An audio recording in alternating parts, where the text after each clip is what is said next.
My betrothed and my sibling despised me for a decade. They were convinced I tormented their beloved Mia. During my engagement bash, they unveiled my alleged misdeeds to everyone present. "She's nothing but a tormentor," they proclaimed. On the live stream, Mia smiled through her tears. "I can't blame her anymore," she confessed. Reflecting on it now, time truly mends all scars. Mia blew up overnight. Meanwhile, I was demonized and attacked by a deranged fan with acid, culminating in a shared tragic fate with her. When I regained consciousness, I found myself back in my final year of high school. Mia was soaking herself with water and demanded, "Have you figured out how you're going to say sorry?" I lost it. Yanking her by the hair to the bathroom, I shoved her into the toilet. "I'll show you what real bullying is. Clean that nasty mouth before you accuse me again," I snarled. Memories of acid burning my eyes rushed back. Through the fog, I saw Mia, guarded by my brother. I grabbed a knife and lunged at her chest. "Let's go to hell together," I yelled. When I opened my eyes again, everything was crystal clear. I saw a much younger Mia in a faded uniform splashing water on herself. She smirked. "Who do you think they'll believe, me or you?" I realized it was the very first day she accused me of bullying her. Mia taunted me once more. "Figured out your apology, princess. Old grudges, boil over." I grabbed her hair and dragged her to the bathroom, forcing her face into the dirty water amidst her screams. "Think a splash can frame me? I'll teach you real bullying," I declared. Despite her fierce struggles, she couldn't break free. She mumbled incoherently, face submerged. I laughed out loud. "Wash that filthy mouth before whining," I scoffed. Whether reliving the past or experiencing a death hallucination, I went completely wild. In my previous life, I died on my most triumphant day, accepting my third Best Actress award, dressed in high fashion, standing beside my fiancé Marcus at our grand live-streamed engagement. Then he announced, "I'll never marry someone who bullied her classmates in high school." In disbelief, I watched Mia step forward, tears in her eyes yet smiling. "Remember me, Sarah, the Mia you bullied?" she asked. "I never thought I'd be on equal ground with you someday, but I don't blame you anymore." She declared it to the world. She went viral during the live stream. I couldn't respond before a swarm of journalists, orchestrated by my brother and Marcus, descended on me. "Sarah, is it true you still bully newcomers on set?" they inquired. "There are rumors you're visiting the clinic for an STD. Is that accurate?" Suddenly, an obsessed fan hurled acid at me. "Die, bitch!" they screamed. The searing pain hit my face, blurring my vision forever. In an instant, I fell from grace. Regaining my senses, I let Mia slump to the ground. Her innocent face was disfigured, and I couldn't help but laugh. "Cry and complain all you want. Go ahead, tell the world I bullied you." With that, I kicked her a few times for good measure before heading downstairs. My classmate, Zoe, was waiting. "Class started ages ago." "Where were you?" she asked. I shrugged. "Just bullying the new kid." Shocked, she turned to me. "What I added: when the world labels you a bully, you better be one. Did Shakespeare say that?" she questioned, bewildered. "Doesn't matter," I replied as we headed to the field, where Marcus appeared. Though not in my class, everyone knew he was my long-term boyfriend. His eyes darted from me to something behind. "Sarah, why are you so late? I heard there's a new transfer in your class." In my past life, whenever Mia framed me, Marcus would always suggest I apologize, seemingly supportive but actually condemning me. Without warning, I slapped him, shocking Zoe again. Although taken aback, Marcus remained calm, gently brushing his cheek against mine. "What's wrong, Sarah?" It was much later in life that I learned Marcus had been abandoned as a child and briefly lived in an orphanage, where he met a bright little girl. She shared a bed with him and gave him candy, a beacon of hope. That girl was Mia. When she first transferred, Marcus recognized her immediately. He believed every word she said about my supposed bullying and despised me, but because of his illegitimacy, he had to appease me for a secure future through marriage. Reflecting on it, I decisively said, "Let's break up." His pupils suddenly narrowed. "Why? Give me a reason, Sarah." I pulled out a tissue and wiped my cheeks that he had touched. "I don't want to date the son of a mistress. Feels dirty." "Is that reason good enough?" After leaving, Zoe cautiously asked if I was possessed or something. I wasn't surprised she'd ask. Back in high school, I had such a pure, passionate crush on Marcus, waiting for him every day after school to walk home together, even burning my hands baking cookies for him, yet still handing them over with a smile. My affection was so obvious, the whole world knew. But things have changed now. The old Sarah from the beginning of junior year is gone. Now standing here is the Sarah who has been reborn. Mia didn't show up the whole day.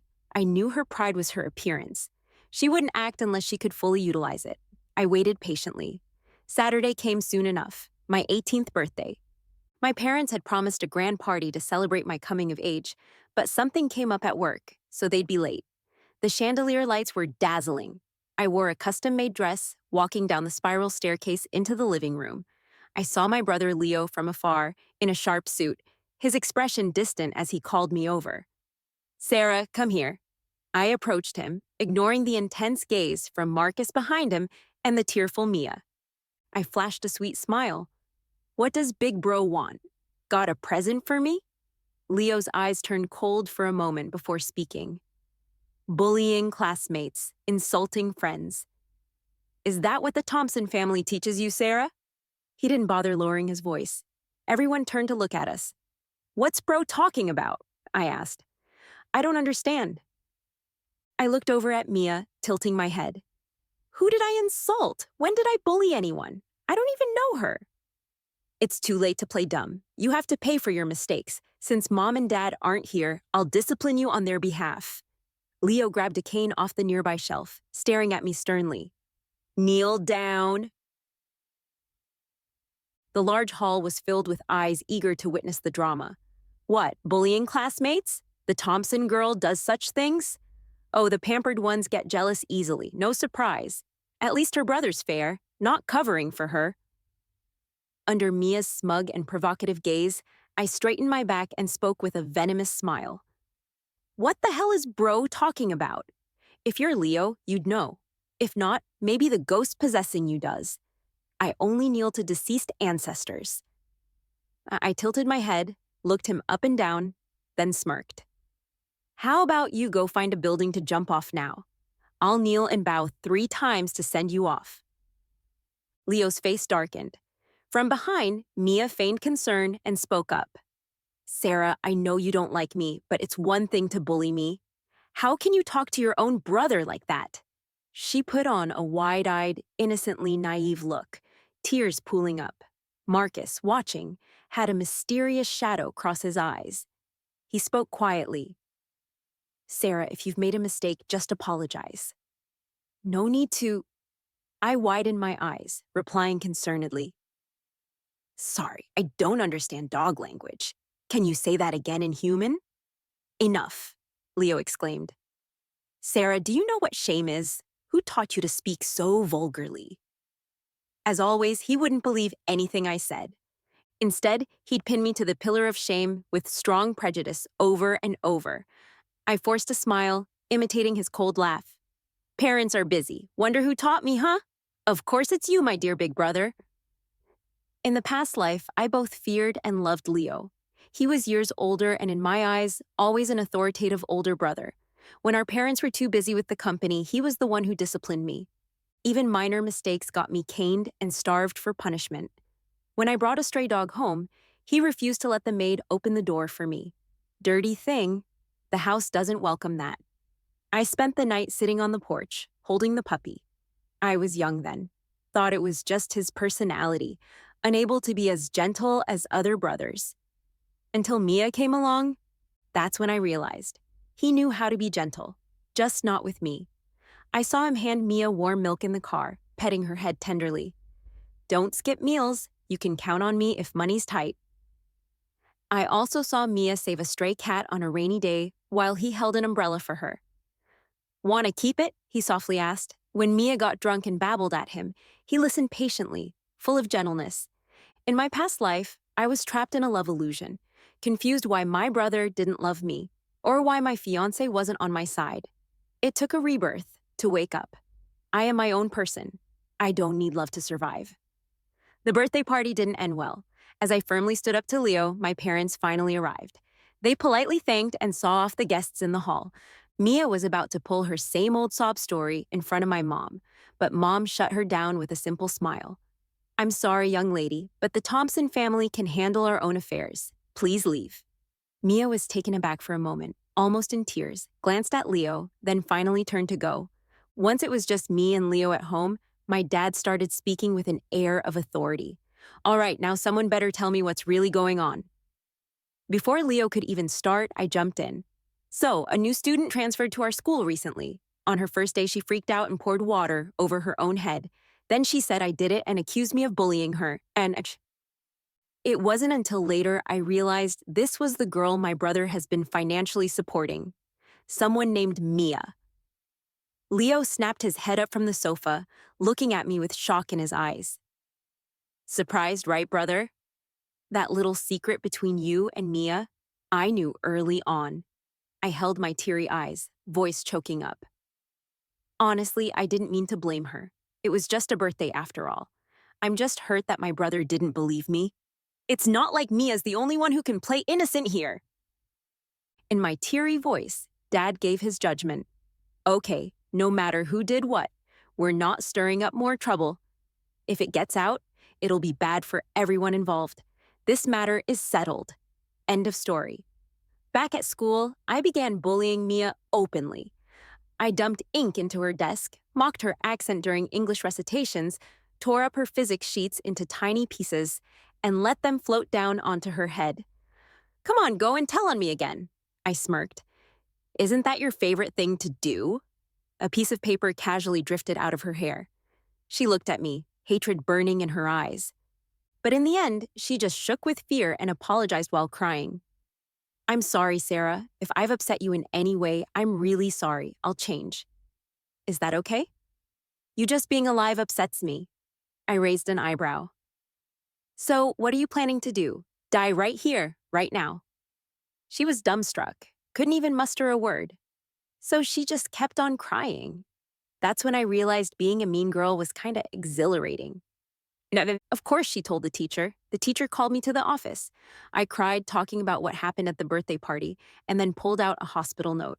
Because of her rumors, my brother humiliated me in front of so many people. Every time I think about it, I end up crying. I even wake up in tears from nightmares. I'm seeing a therapist right now taking meds. The doctor says I'm severely depressed. In the end, the teacher ended up comforting me. Everyone could tell I didn't like Mia. Zoe, baffled, asked, "Why are you so set on her? Did she do anything wrong?" I looked up and smiled at her. Can't I just be a rich brat who looks down on poor transfer students? Cut it out, she rolled her eyes at me. If you were that kind of person, why don't you bully me? My family's poorer than hers. When we met, you bought my school supplies for 3 years. I believe I'm a rich kid sooner than you being a bully. That's something I get. Yeah, it made sense to everyone. Except for my brother and my crush. I forced a smile, though it didn't reach my eyes. In a month, the school's centennial celebration was coming up. In my past life, Mia performed a piano solo there, thanks to Leo and Marcus, and it caught the attention of a special admissions teacher. She received the only special admission spot. As for me, I'd been dancing since I was 4, for over a decade, and planned to perform a classical dance. But then Marcus found me. As the sun set on campus, he hugged me, whispering, "Can you not perform? Sarah, I don't want everyone to see you look that beautiful. I'd be jealous. Could you just dance for me? Only me, please." Back then, I was foolish. I thought he cared about me enough to want that. So on the day of the performance, I skipped it. Instead, I danced for him over and over in an empty dance studio. When I finished, cheers roared from the distant auditorium. Marcus heard them and smiled. Around me, he was always gentle and quiet, even his laughter soft and subdued, like it was filtered through a veil. It was the first time I saw such clear emotion from him. I stopped dancing, stupidly asking, "Are you happy?" He paused. Happy? I thought it was because I danced for him alone. Much later, I learned the truth.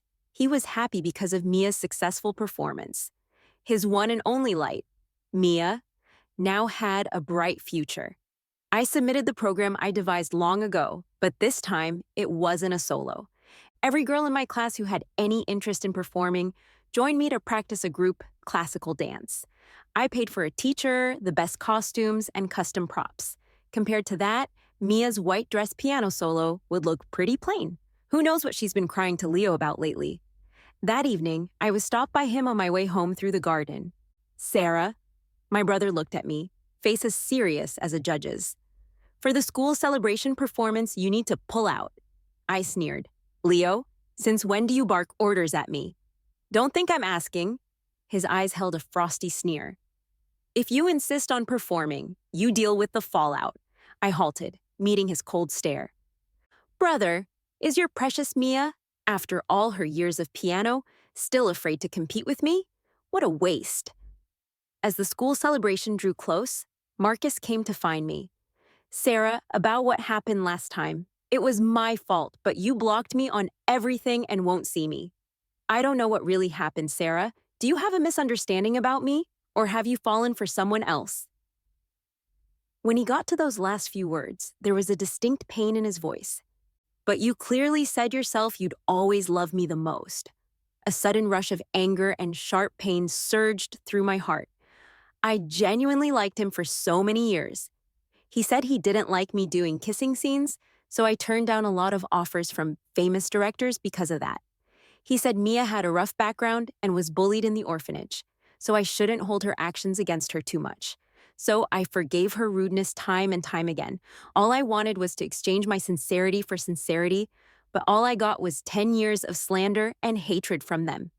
At that moment, I didn't even want to pretend anymore. Grabbing Marcus by the collar, I shoved him hard against the tree behind him. He gasped in pain, and before he could speak, I slapped him across the face. I didn't hold back at all. His pale face instantly turned red and swollen. Leaning in, I said word by word, "You and Mia have known each other for a long time. I already know you like her, don't you? So why are you acting all sentimental with me, wanting to string me along and use me while being a yes man for your Mia? You're just as loathsome as your mother, who chased after a married man knowingly." After the last word, his eyes showed a swirling storm of emotions. But he couldn't say another word. I sneered, let go of him, and turned to leave. That night, I had a dream. Rarely do I dream about what happened after my death, in my previous life. After the cake knife stabbed into Mia's chest, I died in extreme pain. She was taken to the hospital for emergency treatment. Outside the hospital room, Marcus grabbed Leo by the collar, demanding, "You said you'd take care of everything, you'd protect her." Leo brushed off his hand and said coldly, "I promised to share her with you. Without my help, do you think you, a bastard, can control the Thompson family? Don't overstep." Marcus took a few shaky steps back, retorting, "Did you help me?" It was clearly halfway through. He stopped abruptly. Leo sneered, "Yeah, it was my sister who helped you, but she's dead now. You were the one who contacted someone to throw acid on her, remember?" Marcus stood silently in place. The red light on the emergency room door flickered. A moment later, Mia was pushed out. The doctor said, "The patient is still in critical condition." Marcus's gaze swept over her pale, bloodless face, trembling. Then he calmly spoke. "I haven't forgotten, and I never regret it." I jolted awake from the dream, stumbling into the bathroom to hurl over the toilet for a long time. When I finally straightened up, leaning on the sink, I saw myself in the mirror. My eyes, bloodshot, were filled with hate. "No regrets," I murmured. "That's fine. In this life, you will regret it. Regret being born. Just watch." On the day of the school anniversary performance, I ran into Mia by the artificial lake. She wore a subtle yet luxurious silver dress with an expensive diamond necklace around her neck. I knew Leo most likely bought it to comfort her. "Sarah, do you think being the Thompson family princess will always protect you? You've bullied me for so long. Do you really think I won't fight back? I'll make you pay 1,000-fold. So what if you know about Marcus and me? He loves me, and so does your brother. Someone like you will never get anyone's love." She rambled on, and I just smiled, saying only, "How's the toilet water taste?" Then, with her face suddenly changing, I turned and walked away. By evening, the fiery sunset spread inch by inch across the sky. With a group of girls from the dance team, I changed into our performance outfits and hurried with our skirts lifted towards the backstage. Halfway there, I realized the prop for my finale bow was missing. Did I leave it in the dance studio? I thought back carefully and decided to go look for it. Zoe asked, "Want me to come with?" "No, it's not heavy. I can carry it by myself," I said with a smile. "You guys go to the backstage to prepare your makeup and also arrange our prop order with the set designer." The large multipurpose building was empty. I lifted my beautiful golden skirt and took big steps up the stairs. Just when I was about to reach the floor with the dance studio, I stopped. Standing a few steps away on the stairs was someone. The golden red evening light shone through the window, illuminating only half of his face. Most of it was shrouded in darkness, and his eyes were as deep as ocean whirlpools. Marcus, in a low voice, asked, sounding like rain threatening to fall, "Sarah, what are you planning?" "None of your business. Get lost," I said, trying to move past him and head upstairs. Suddenly, an immense force hit my shoulder. My mind blanked for a second. Before I realized it, my body was already falling backward. Behind me were dozens of high steps. Landing on my back, I tumbled heavily down the stairs. Amid the overwhelming pain, I crashed beside the iron railing, nearly hearing a slight crack in my ankle bone. Marcus walked down the stairs one step at a time, stopping beside me. Staring at me with those calm and sorrowful eyes, he spoke in a cold voice. "Sarah, don't blame me. From birth, you had everything. Even if you miss this chance, you have plenty of paths to walk. But Mia is not like you. She's done her best, as much as she possibly could." After saying that, he grabbed my already sprained ankle, slammed my leg hard against the iron railings nearby. Suddenly, images from my dream flashed in my mind. He was standing outside the hospital room with my brother. They looked at Mia being wheeled out of the emergency room with eyes full of tender affection, but when he mentioned me, his voice was indifferent. I never regretted a thing. The best years of my life, the most passionate and sincere love. We're all tied to a person like this. I suddenly started laughing. Just before he slammed my leg into the railings, I swiftly pulled away from his grasp. "Worthless?" The pain in my sprained ankle took my breath away, but before Marcus could react, I grabbed his hair and forcefully slammed his head against the railings. "You vile scum dreaming of screwing me over again, huh?" Marcus's head hit the metal with a loud thud. Blood immediately started gushing from a sharp corner, trickling down his face and dripping onto his clothes. "Sarah," gasping, I let go of his hair and stood up. The pain from my ankle pulsed continuously, but it didn't matter. I looked down at his pain-stricken eyes and slowly began to smirk. "So passionate, eh? My little lord, willing to destroy me here just to create a future for your precious Mia. Is this the warning Leo gave me? You all plan to share her from the start? Utterly disgusting." I hiked up my skirt and used it to wipe the blood off his face, smearing it until it was stained all over. Then, leaving him there, I ran into the hall as the sky darkened. From afar, the sound of a piano echoed out from the hall. Mia was playing that same piece from my past life, Beethoven's Moonlight Sonata. She sat before the white grand piano on stage, dressed in a silver gown. The stage was dark all around her, with just one spotlight shining down, like the lone flicker of a star in the night. Just like in my past life, when she climbed over me at my engagement party, dazzlingly beautiful as she tread on my blood and flesh. I ran down the narrow aisle between the seats, pushed past the guards and hosts trying to stop me, leapt onto the stage, stood in the sole beam of light, and kicked Mia aside, slamming my fist onto the piano. In her astonished eyes, I began to lose it. "Play, play, play, I dare you to play. Sending your little fanboy to hurt me, and you're here playing for your dad, huh? I knew it well." The guest professor invited by Leo was in the audience. In my past life, after hearing Mia's Moonlight Sonata, he contacted her right after the recital and offered her an exclusive admission slot. Mia agreed. That was just the first step in her bright future. Soon, with Leo's careful arrangements, she became the last disciple of a music master at school. I, because of filming, had to play a genius pianist with autism. My agent arranged for me to learn from the same master. Just a brief encounter with Mia. That night, I returned home to be confronted by Leo at the door. He looked at me with contempt. Sarah, won't you ever stop? Just because you're inferior to Mia, you hate her so much that you tear up even the sheet music she copied for the teacher. You're a rotten seed. I was stunned for a few seconds, and as soon as I came around, I wanted to defend myself. But he cut me off with a wave of his hand. Nothing but lies. Not a word of your deceit will I ever believe. Amidst the uproar in the audience, I heard someone scream, "Blood! Look at her dress. It's covered in blood." My blood-stained, dusty skirt, my disheveled hair, and my swollen ankle. Everything on me confirmed the truth in my words. Mia clung to the piano bench, struggling to stand, her eyes filled with deep-seated venom and hatred. But eventually she returned to her usual weak and innocent facade. Sarah, I don't know what you're talking about. There must be some misunderstanding, but this is my performance. Out of respect for the audience, you shouldn't have rushed up here so recklessly. Leo stood up angrily from the audience and shouted at me, "Sarah, have you lost your mind?"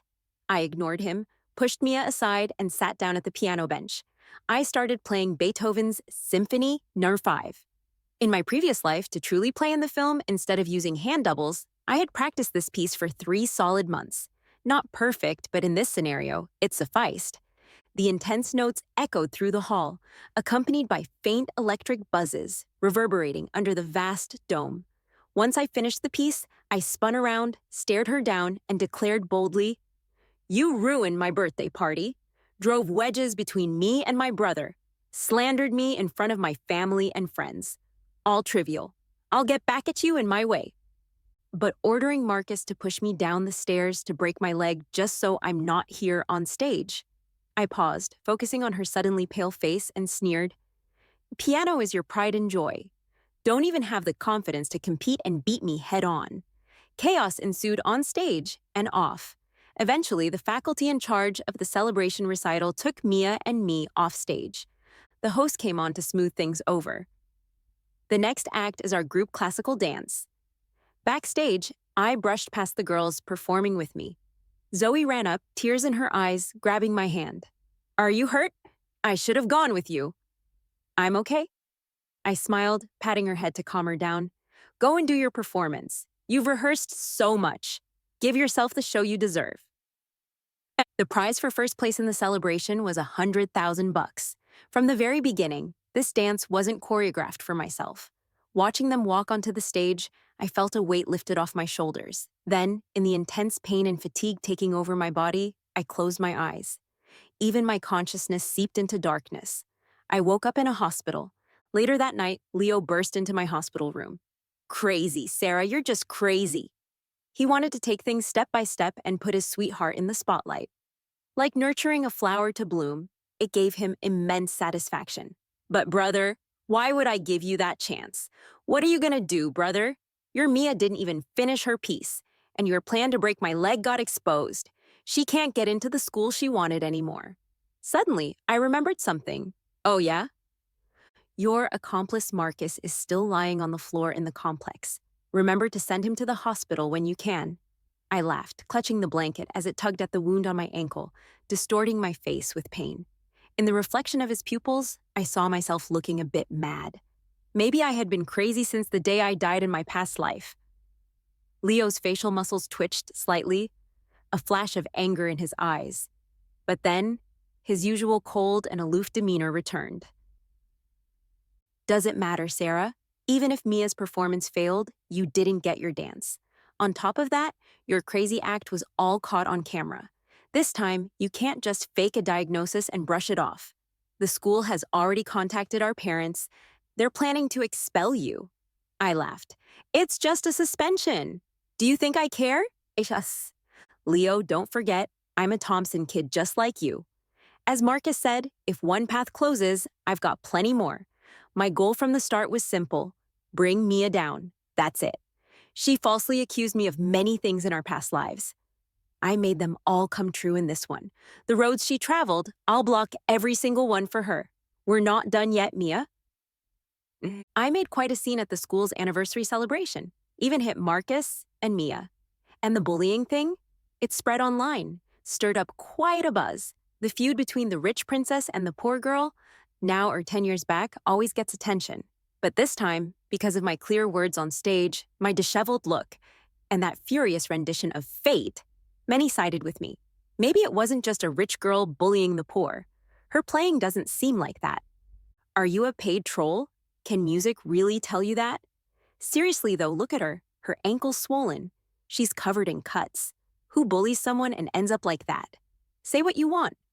But this girl has a beautiful spirit, 8 versions ahead of her time. Finally, Zoe and the girls I danced with argued online. Sarah isn't like you guys say.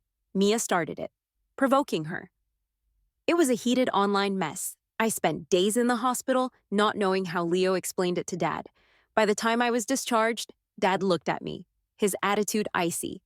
If you go unchecked for a while, you go this far. Since the school won't take you back, you should study abroad. Hide for a few years. Come back when it's all blown over. His attitude didn't surprise me. Between me and Leo, Dad always favors his son. Hide for a few years. Come back when it's all blown over. His attitude didn't surprise me. Between me and Leo, Dad always favors his son. Even when the engagement party scene happened in our past life, Dad was alive then. Leo couldn't have pulled it off unnoticed, but he never told me until I died. Still, it doesn't matter. I smirked. All right, you've always wanted to study acting. I'll help you apply to a performing arts school. No, I suddenly spoke up. I want to study finance business. They both froze for a moment. Dad looked at me again, his eyes gaining a deeper understanding. My school application was quickly arranged. Marcus's injuries were far worse than mine. By the time I recovered, he was still hospitalized. I heard Mia visited him, comforting him, saying, "It wasn't his fault that you were too heartless." Zoe brought Mia's and visited me at home. Those two are conspiring. They wanted to break your leg, so where are you being heartless? I looked at the flowers in her hand. Aren't these expensive? You should use that money for yourselves. It's fine. Everyone knew you were going abroad. We all chipped in and got them for you. She handed the flowers to me and took a deep breath, as if steeling herself for something. Sarah, yeah, I always felt like, you know, things I don't ever since Mia transferred. Something seemed off. I can't really explain it. If it doesn't make sense, just dismiss it as my ramblings. She sidestepped the flowers, cautiously hugged me. Come back soon. When you're back, we'll still be friends. The night before leaving, I sat with Mom on the balcony, under the gentle evening breeze. She looked at me, hesitant to speak. I held her hand, looking into her eyes. Mom, don't worry about me. In my past life, Mom died in a car accident. When she was around, Dad's favoritism, and Leo wouldn't dare target me directly. The thought gave me pause. In the end, Leo was madly obsessed with Mia. Was Mom's sudden accident more than just an accident? The thought made me tense, and I instinctively squeezed her hand tighter. You have to stay safe. Take care of yourself. I paused, then said, be careful about Leo. Sarah, you seem different from before, Mom said, staring at me before sighing. It's my fault. You used to be so naive, believing everything people said. I told you Ethan's son was unreliable, but you defended him, saying he's not like that. I even asked your dad for shares as a birthday gift for you, but you just wanted jewelry and dresses. It drove me crazy. I wished you would be smarter, more cunning, but if this change came at a terrible cost, I'd rather you stayed naive. How could any mom not understand her own kid? In my past life, I was innocent, always thinking the best of others. Mia took advantage of me countless times, yet I never really fought back. And in the end, I died at my own engagement party. That won't happen, Mom. I pressed my reddened eyes, letting out a light laugh. In this world of the strong eating the weak, someone like me only gets devoured. Sadly, I learned this lesson only after dying once. I was 18 when I left for a year abroad, dragging my suitcase. Everything around me was foreign, unfamiliar, but I wasn't afraid. I knew too much about what was going to happen even without clear details. Knowing the key moments was enough to do a lot. The most crucial moment was in 2 years. In my previous life, when I was 20, Leo got insider info and flew to San Francisco to partner with a guy named Jason. Jason had cutting-edge core technology, which over 5 years helped Leo gain complete control of the Thompson family empire. I invested the money my mom gave me in the stock market, using the remnants of my past life's memory to multiply the seed money several times over. Meanwhile, at school, I doubled down on my courses while investing in companies that would later become world-leading corporations. Many were just starting out. During this time, Zoe reached out often. Weekly voice messages telling me how the dance team missed me after I left, and how much better her life was with the bonus money she received. Recently, a university's self-admission took place. Mia tried but failed during the interview. It's funny, the professor who interviewed us was at the school anniversary performance, Erica shared. She said Mia's performance of the Moonlight was muddy. Unlike your fate? Who'd have thought? The more Mia cried in Marcus's arms afterward, the happier I laughed. When the exam results came out, I was first in the whole school and third citywide. I was swamped with double major finals when I got that message, but I still broke into a genuine smile. Congrats, Sarah. I'll be waiting for you to come back and be friends again, she added. My mom would call regularly too, updating me on Leo and asking about my life abroad if I had enough money. She would sound relieved, yet helpless when I shared bits of my progress. You're still just a girl. Don't push yourself too hard, she'd say. If you need help, don't hesitate to ask, Mom.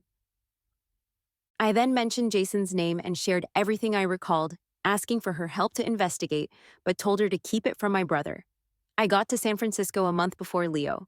Outside of school, I spotted a familiar face on the nearby lawn. A younger Jason stood there, with a stern-looking girl, with short hair and glasses. That was my research. Who allowed you to negotiate for commercial deals without my permission? She demanded coolly. Jason chuckled nervously.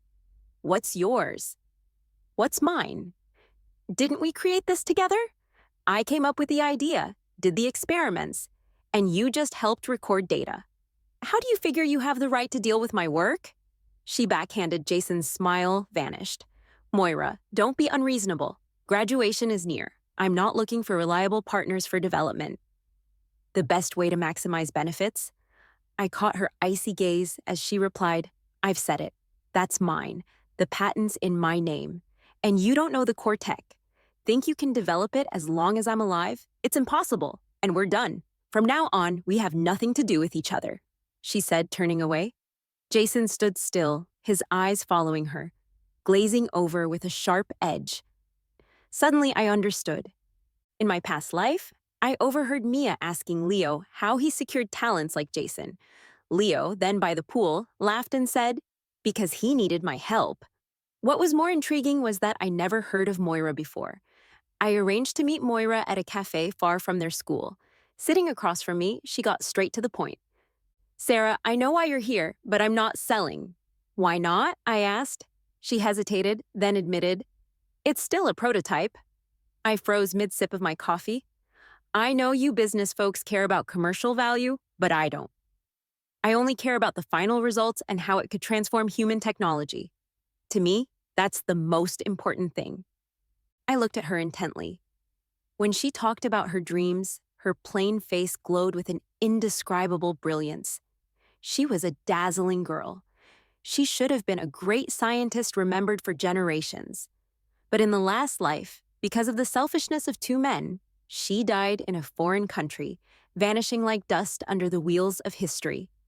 If there's nothing else, Miss Sarah, I'll leave first. I suddenly reached out to stop her, looking at her sincerely. Miss Moira, I'm willing to provide all the funding and resources you need for your research. And you just need to do me a small favor once you get your results. Your achievements will still be yours, with your name in the history books. How about that? The day I returned home, the first snow fell softly all around. As I wheeled my suitcase out of the airport, I immediately saw a billboard nearby. It prominently featured Mia's impeccably made-up face. While I was busy setting up a company abroad to contend with Leo, who was gradually taking over the Thompson family, he was not idle either. After failing to get her into special recruitment and failing her interview, Leo managed to get Mia into film school, and she successfully debuted in the entertainment circle. She truly is consistent. I smirked sarcastically, getting into the car. Driving through the thinly snow-covered traffic, the car headed straight to the company building. 3 days later, the bidding meeting was another crucial point. Moira and I stayed at the company for 3 days, ensuring the plan was optimized to the best. At the public bidding site, we won that bid without a doubt. When announcing the winning company, I stood up from my seat and met Leo's shocked gaze beside me. You, Sarah? I curved my lips into a smile. Long time no see, brother. When it ended, he chased after me all the way out, cornering me in the hallway, his tone still filled with disbelief. Fossley is your company? Moira disappeared. Did you hide her? Huh? You're in such a hurry, Leo. I burst into laughter. What do you mean hiding her away? You didn't even know her. So why are you so obsessed with finding a living person? Are you planning something illegal? Then, with his suddenly sharp glare, I left laughing. This time, I returned high profile. After landing the contract, I started networking everywhere, meeting quite a few big names in the business world. Because I held Moira's patent for exclusive use rights and just snatched a big project from the Thompson family. Everyone was extremely kind and friendly to me. This kind of experience I never had, even in my past life with 3 Best Actress awards. People, you really do need control over production resources after all. I raised my wine glass and sighed. Next to me, Zoe turned around, examining me up and down. I feel like you just went out for 4 years and came back looking a decade more mature. Well, it's normal, right? I mean, at 18, you can act crazy because you're young, I said. Now I've graduated college and I've got to put on a show of decency before baring my fangs. Having said that, I raised my paddle, calling out a bid. 200,000! Mia, sitting in the front row, abruptly turned around. Even Marcus beside her looked at me. The moment our eyes met, he appeared slightly lost. I spotted the faint scar on his forehead. Suddenly, it felt amusing. 260,000. Regaining his senses, he immediately raised his paddle, beginning a bidding war with me. I knew this diamond-studded bracelet was meant as a gift for Mia with her birthday coming up in a few days. Even with all his efforts to gain some authority at the Morgan family's company, it was nowhere near Leo's overwhelming control of the Thompson family. To win favor, he had to find other routes. I kept bidding alongside, watching him spend $600,000 to win the bracelet. Smiling, I remarked, "Such deep affection." Marcus held the bracelet, silently looking at me. After a long pause, he gently said, "Sarah, oh please, I'm gonna puke." I took a dramatic step back, scanning him up and down after a moment. I snorted lightly. "You're more capable than your mistress mother. At least you climbed up successfully. I just wonder how you and my brother schedule your time. Monday, Wednesday, Friday for you, Tuesday, Thursday, Saturday for him, and Sundays together," I said without hiding my venom. A bit sure enough, as soon as they ended, business friends came asking me about what was going on. I had a hard time pretending to be in a dilemma. My brother and that Morgan family illegitimate child fell for the same little star. Come on, that's small potatoes. Haven't we all loved foolishly before? For true love, anything's bearable. Not only did I spread rumors about the 3 of them, but I also took my funds into the film industry, nurturing new female stars, stealing several key roles from Mia from her previous life. There's no way Leo could tolerate his Mia being wronged like this outside. He immediately struck out at me. Perfect, that's what I was waiting for. Without action, how do you reveal the flaw? My name and my company suddenly ended up as a hot topic.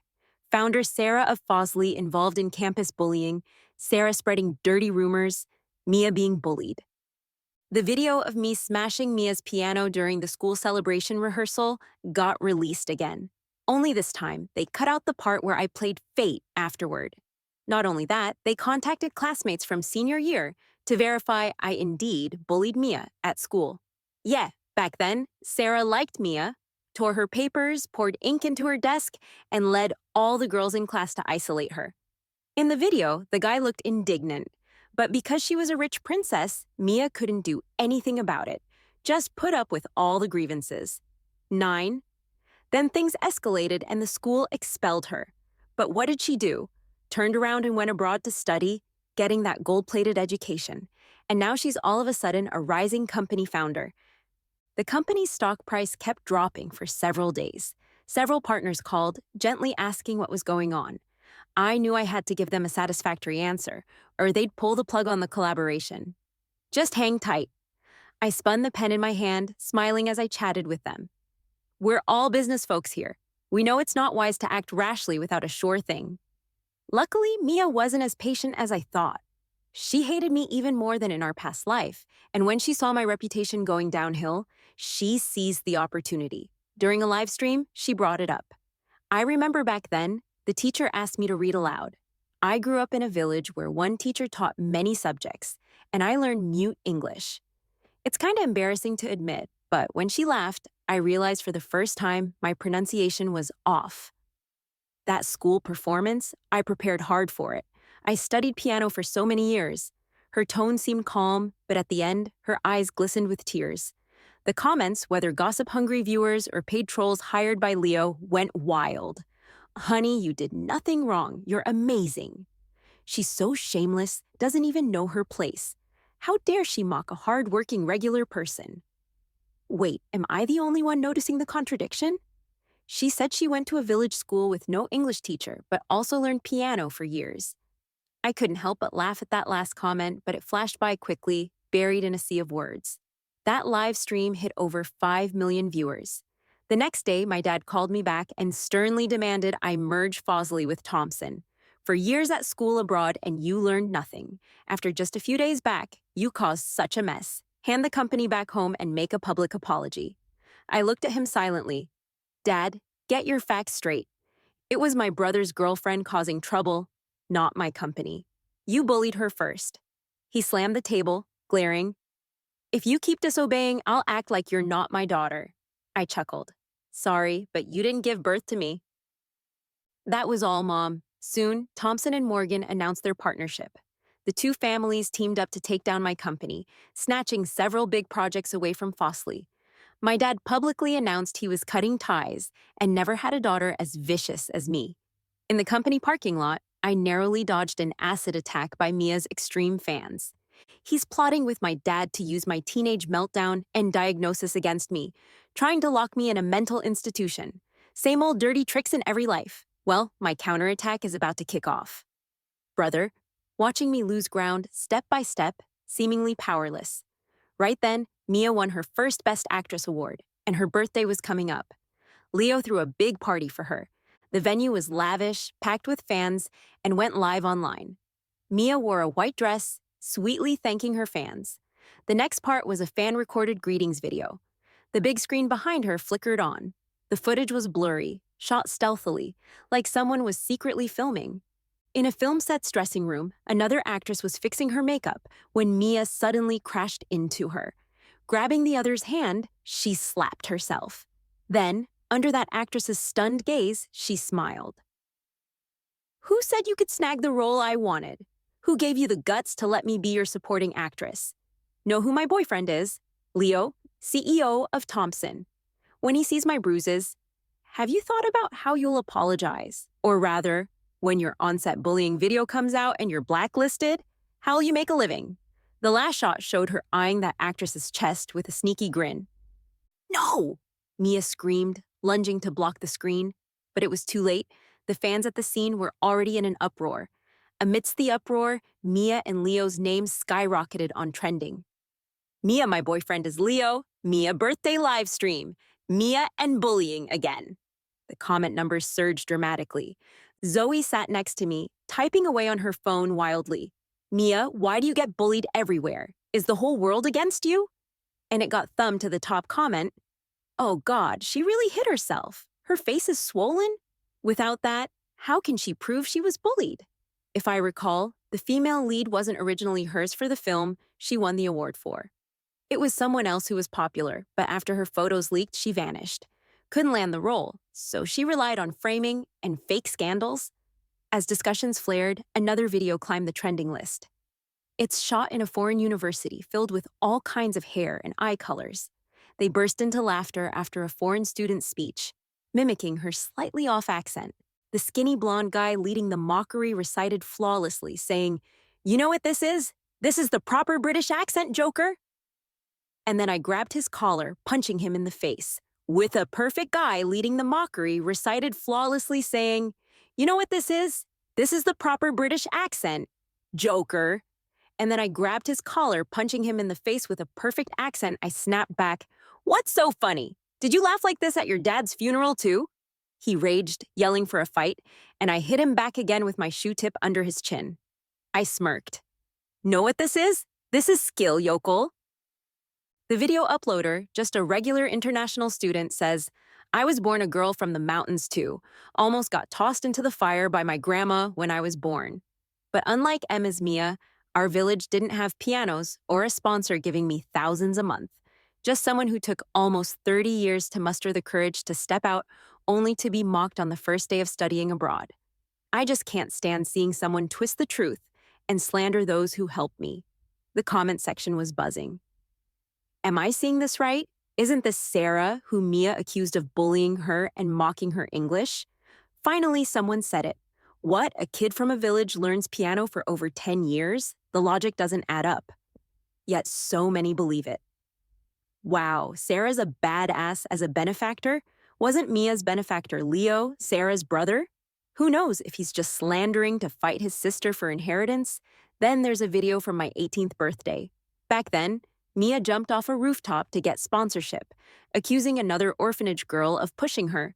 There was surveillance video of that. Evidence of Leo hiring a hitman, not just attempting to kill Moira. To expand the Thompson family, take projects, he and my dad did shady stuff behind the scenes. I owe it to my mom for getting all this. The last one is about Marcus. Manipulated his own mom for 7 years, drove her to suicide in front of his dad. Used his mom's death to get into the Morgan family. I poured a ton of money collecting this info and lined it up from clues I gathered from past and present lives. Sent it all viral. Thanks to their previous antics, there was already tons of attention on this drama. With the law-breaking crimes exposed, it blew up instantly. People rushed to call the cops. They couldn't even cover it up. Those trying to manipulate public opinion will be crushed by it. Are you satisfied with this ending? The day my dad and Leo were taken by the police, my mom threw divorce papers at them. Leo yelled in disbelief, "Mom, aren't I your son? Why are you favoring Sarah? I'm your child too." "Dad favors you. I favor your sister." My mom sighed, sat down with a sip of tea. Things in this world are always fair, right? Those Thompson Morgan projects they snatched from me hit one scandal after another. They got slapped with economic crime charges too. I took over the Morgans' battered business and merged it with Fosley, then met up with Harvey, now in charge of the Morgans. She's Marcus's half-sister. Her parents had a business marriage. I used to hate that woman, thought she wrecked my family, then realized if my dad hadn't cheated, Marcus wouldn't exist. She lifted a coffee cup. Getting killed by her own son was karma. We teamed up about a year ago. I'll help her kick Marcus out of the Morgans for sole control, on the condition she helps me with resources here, like this social media frenzy. Quite a bit was her doing. "I'm curious, how did you guess his mom's suicide was linked to him?" she asked. I just smiled. Because in my past life, he did the same to me. Before sentencing, I made special visits to see my old acquaintances in jail. "First up, my brother." He glared at me fiercely. I grinned. "Don't look at me like that, bro. I know what you want to know. I've already been thrown out like a stray once. Did you think I was just living it up abroad all these years? I barely slept during those tough times, scraped every second between classes and corporate gigs. I was hustling to gather these clues of their wrongdoing. Their schemes were so slick. It seemed like second nature. I figured this wasn't the first rodeo. Turns out I was right. Leo, Dad always said I wasn't like his daughter. He raised you to be an autocratic brute, breaking laws for goals. Thank goodness I'm nothing like him. Next, I met Mia. Hair a mess, looking haggard, glaring at me with hatred. She couldn't keep up the Mia act, shrieked through the glass about why I didn't show the evidence sooner. "What's the fun in that? It's fun, of course. Why else would you have kept it up so long?" I stood up. "It's way more fun to let you think you've won everything. I could have dropped the evidence earlier, but that wouldn't be enough. Let her think she had it all, then watch it all come crashing down right before dawn. That's what I went through in my past life. Now it's your turn." Lastly, I visited Marcus. I didn't really want to see him. With Mia, it was always war. With Leo, blood ties. But Marcus, once my love for him faded, He and I had nothing left, but the police said Marcus wanted to see me. So, sitting across the glass from him, I waited. He stared silently for a while until I grew impatient. Why did you want to see me? This isn't how it was supposed to be. He spoke softly. The Thompson family should have been mine, and we should have been engaged. I stopped in my tracks and sharply turned around. He was staring at me, his dark eyes glinting with something unreadable. I looked at his face. If it weren't for the faint scar on his forehead, I could have sworn I was seeing Marcus from a past life. Once I snapped back to reality, I found it ridiculously amusing. Just engaged? What about what happened next? You got everything from the Thompson family because of me, then teamed up with Leo to kill me? But long after, I regretted it, he said, his voice hoarse. Only you didn't know. I really wish you could know. Absurd. Laughable. Yeah, I'm already dead, so of course I wouldn't know. I turned away, leaning against the glass, looking at him, and said deliberately, but even if I knew, so what? Who cares about your regrets? This time, I'm the one who won, and you're the one going to hell. Marcus, this is what you deserve. The winter came early this year. When I left, it was already dark outside. Moira called, saying she's going abroad after the new year to start a new experiment at the lab. I said okay, and wished her a safe journey. After the call, there was a message from Zoe on Instagram, saying she's already seated at the restaurant, telling me to hurry up and settle the bill. I chuckled and replied with a simple, okay. Outside the car window, a crescent moon hung high, illuminating a corner of the inky night sky. Once this night passed, the moon would set, and my sun would rise again.